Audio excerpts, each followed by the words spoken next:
Let's learn some breathing exercises to maintain your basic lung function. In pursed lip breathing, you have to breathe in from your nose and breathe out from your mouth as if you are blowing a whistle. So you should take longer time in breathing out the air, and the airflow should be slow and steady.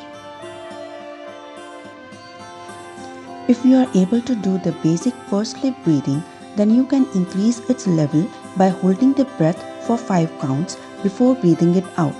Remember, do not force the air out. Your breathing should be smooth, slow, and steady.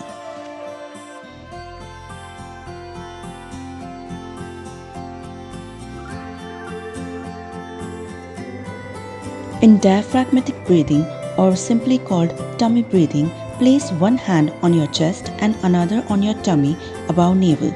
Here make sure that your chest does not move, but your tummy rises while breathing in and sucks back in while breathing out. Here too, you have to breathe in from your nose and breathe out from your mouth.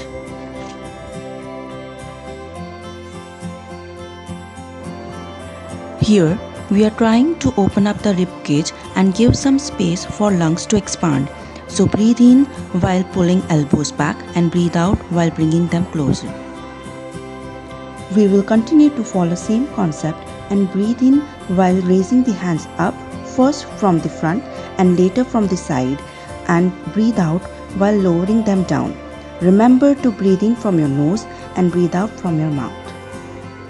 You can do the whole sequence of exercise 2 to 3 times in a day with 4 to 5 repetitions for each exercise at a time. Do not do these exercises if you are breathless, have fever, or you already have any lung issue.